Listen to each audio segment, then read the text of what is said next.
Carlos Matallana, work at Polygon, and today I will be talking about the top code offenders in the zkEVM. In order to explain that, basically I will do at the very beginning some introductions about what are the zk counters, what are the types of the zk counters available, and how many zk counters do we have available on the zkEVM. The second point will be in the analysis of the offenders. You will see that there are some straightforward offenders on the zkEVM, so there is no correlation between the gas consumed on Ethereum and the zk counters consumed on the zkEVM. But I will go more into the details. There are some opcodes that are quite straightforward, but when we analyze, in this case I will analyze a Uniswap swap, we will see which is the worst opcodes that performs very bad in terms of ratio between gas and zk counters. So for that purpose, I will analyze a Uniswap swap trace.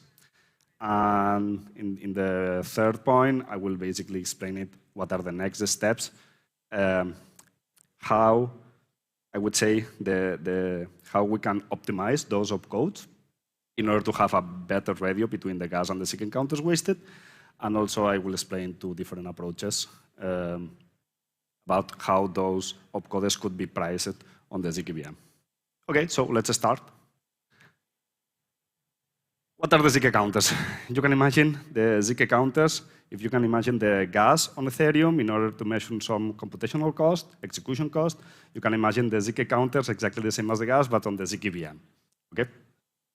Basically, in the zkEVM, we have, in Ethereum, we have a unit, which is a block. In the zkEVM, we have a unit of proving, which is a batch. So there is some relation over there. And another difference between Ethereum and the zkEVM, it's like on Ethereum, we have one single dimensional resource, which is the gas, but on the zkEVM side, we have the zk counters and we have multiple of them. Okay, so basically this table summarizes what I have just said. On Ethereum, we have a unit, which is a block. The zkEVM is a batch. The batch consumes some gas. It has some limitation on the gas, and the gas basically reflects the computational resources that you are wasting when you execute an opcode. This is basically a single dimensional gas. On the zkEVM side, we have a batch, which is our unit of proving. We have the zk counters. We have several of them, so it's kind of multidimensional. And basically, they reflect the proof computational cost. Okay. Well, this is basically a piece of code. This is in zkAssembly.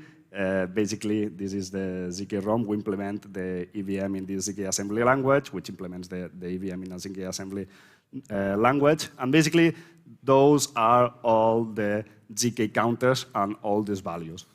Quite difficult to read it, so in order to understand it better, we have, as I mentioned, in the zkEVM, we have a unit, which is the batch, and this batch has several zk counters. What are those zk counters? Basically, we have the steps. You can imagine the steps. Sometime I have heard about kind of you can change the word, and instead of saying steps, you can say kind of cycles.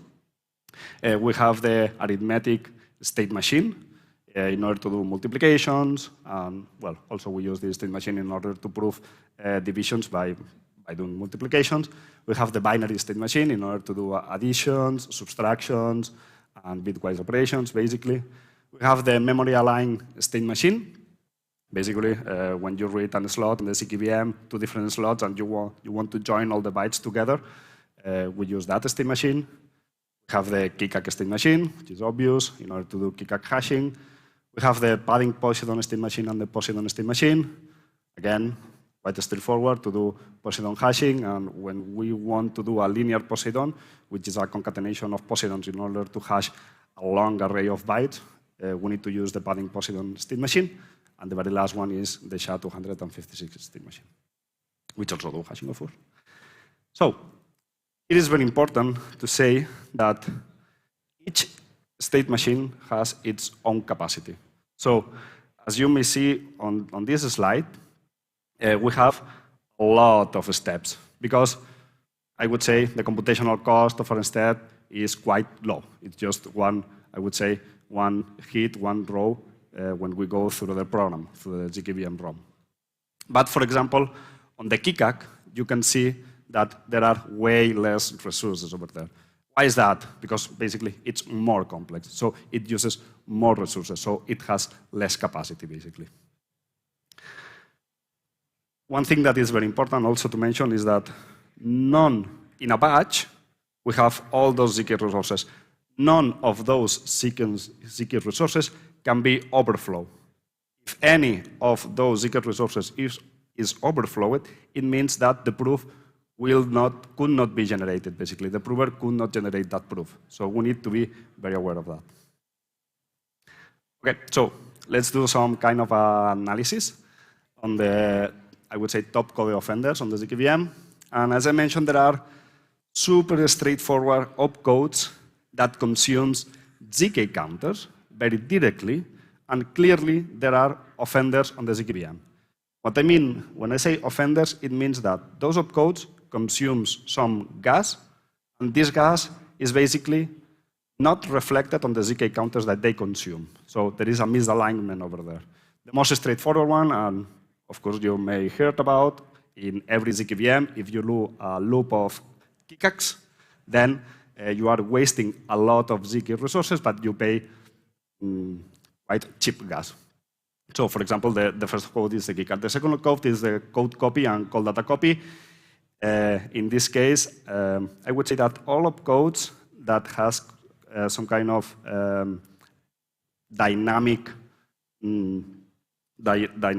gas pricing, given the memory expansion, we need to do some computations on the zkEVM. That, of course, it calls some arithmetizations, binary, and steps. And also, when we do some kind of copy region between contexts, one context to another context, it will basically waste a lot of steps as well. The third one, also, I think it's very clear, the example, it's the external coder copy opcode. In this case, we are just, this opcode basically just copy some bytes of a bytecode into a memory region. Okay, that's it. What you need to do inside the zkEVM? You need to provide the full bytecode. You need to hash it with the linear Poseidon. You need to check that that hash matches the one that you need to read on the state tree. So now you know that the full bytecode is correct. And you need to go to the exactly byte or number of bytes that you want to copy into your memory region, take that byte, and then copy to the memory region. So there is a lot of things to do on the zkEVM, but the cost of this code is not that much. And of course, the clear offenders are the precompiled smart contracts. You know, there are specific functions on Ethereum, like easy recover, pairings, modular exponentiation, and so on. And there is a very huge misalignment between the precompiled smart contract gas pricing and the zk counter resourcing consuming on the zkEVM. Okay, those opcodes I would say that are very clear, that are offenders, but I wanted to analyze deeper, not the clear opcodes, but the standard opcodes, standard transactions on the EVM. In this case, basically, here, this table, well, before going to the table, all these numbers belong, there are some assumptions. The first assumption is that here I'm showing data of one batch that has only one block, and this block has n transactions, okay? And these transactions are always the same type. So you can imagine a block in the zkEVM with just Ether transfers, with just ERC20 token transfers, and just with Uniswap swaps.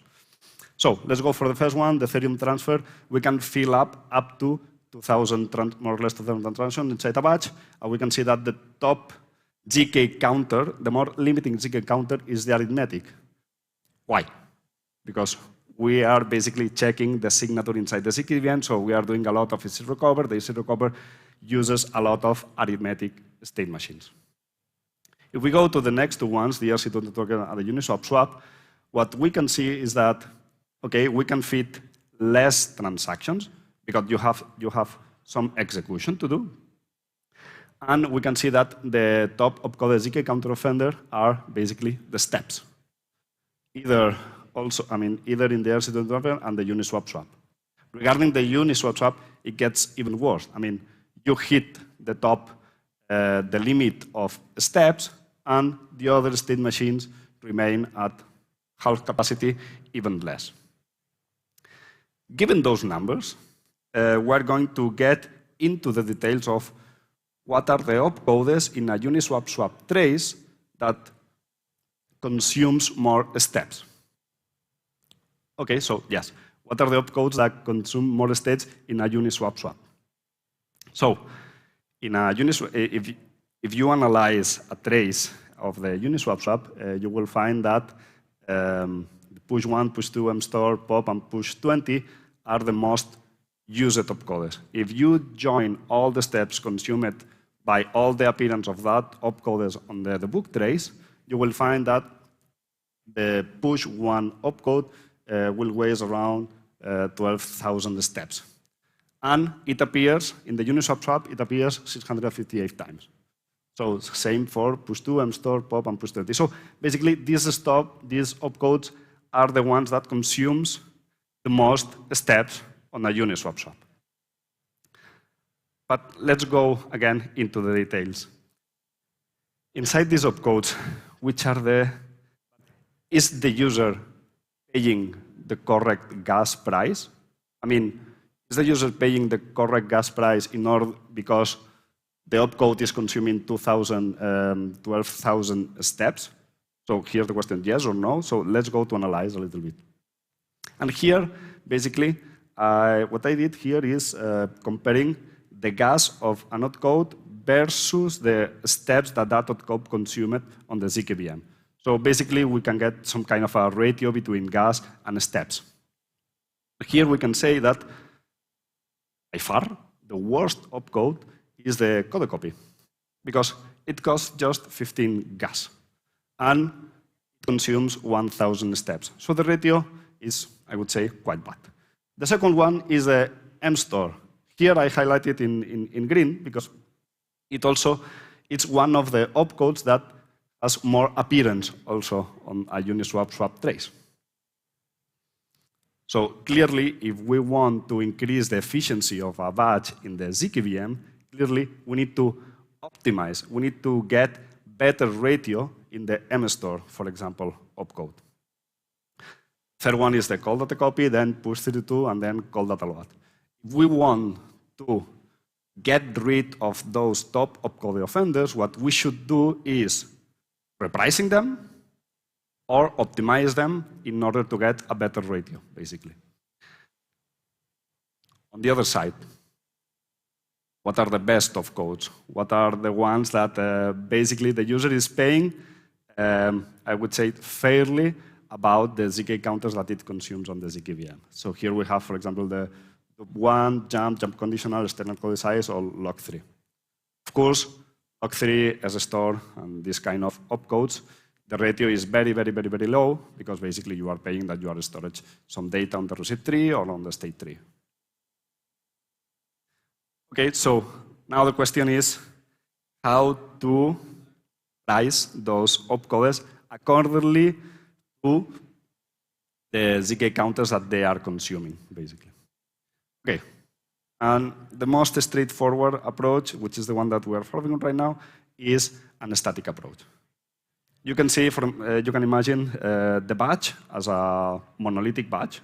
So we have all the resources available, and think that regardless of the transactions that are executed on that batch has a price.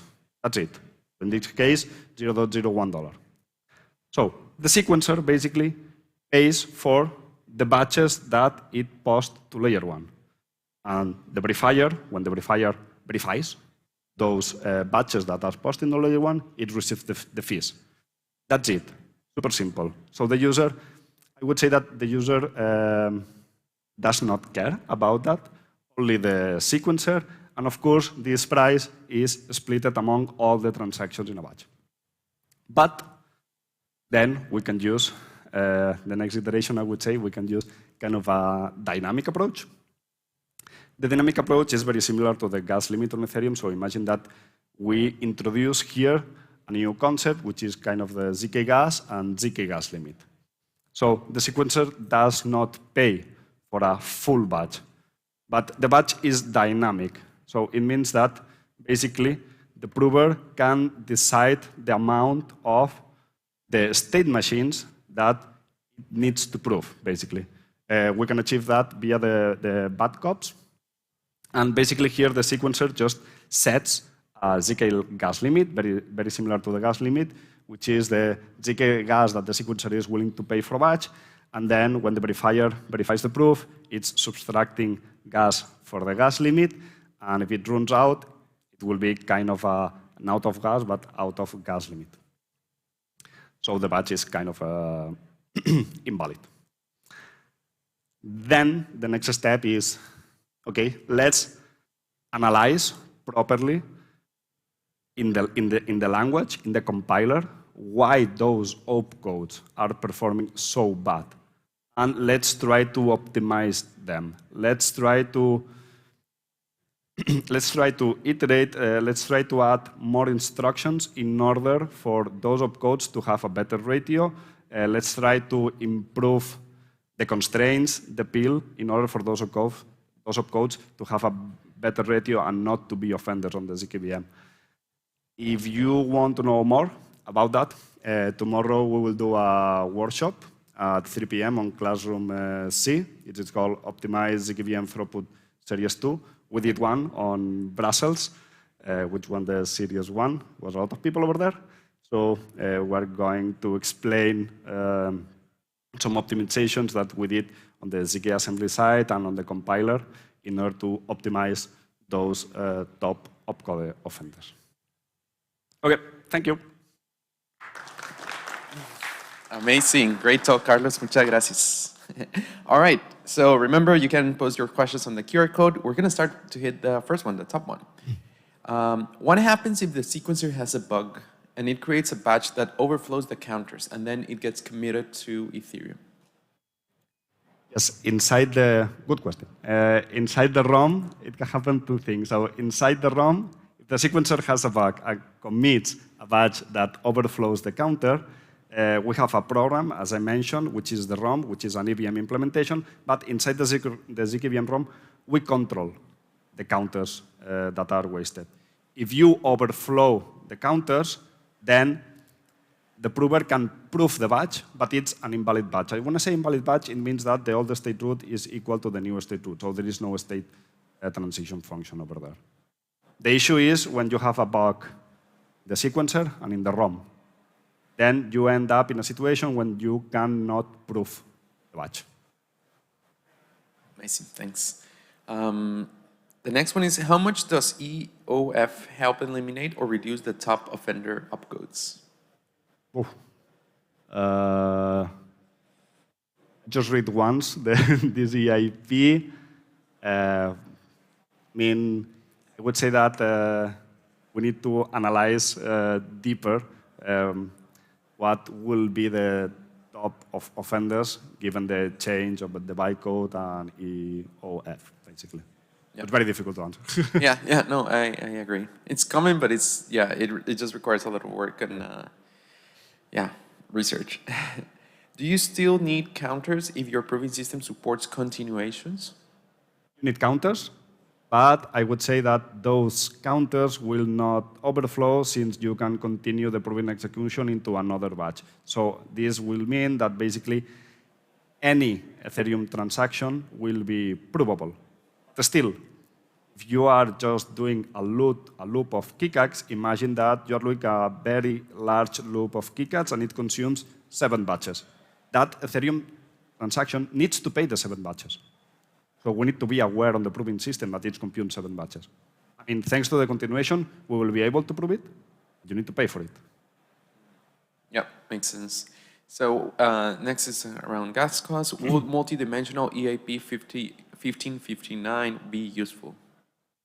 I would say I was in some meetings discussing about this multidimensional gas pricing, and it could be done, but it's not easy to modify the whole, adding kind of a new transactions with new fields in order to sign this gas that it does not reflect the computation, which is the gas, but gas layer 2, or zk gas, whatever you want to call it, that basically reflects the zk counters or proving computation. You need to change libraries, you need to change UX, UI, MetaMask. This is not easy to achieve. A lot of work. A lot of work. All right. How do opcodes limit work with forced transactions, and would it be valid reason to exclude transactions?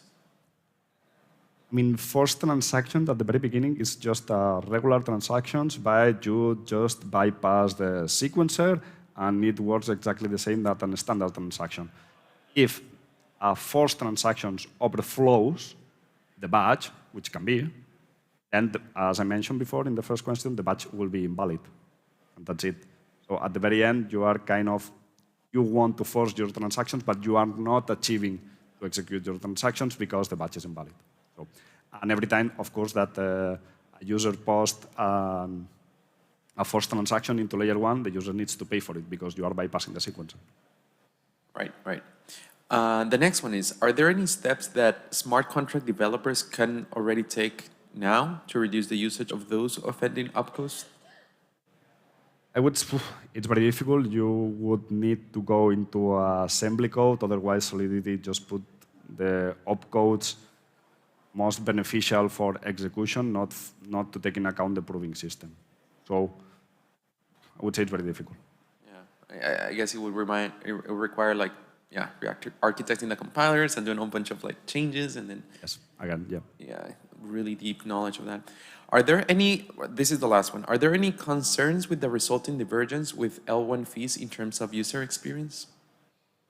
I mean, we are achieving a stage, actually, that the difference, I mean, these proving costs are every time that are cheaper, and cheaper. So I would not expect a lot of divergence between layer 1 fees, but still the zkEVM has some mechanisms in order to port layer 1 fees into layer 2.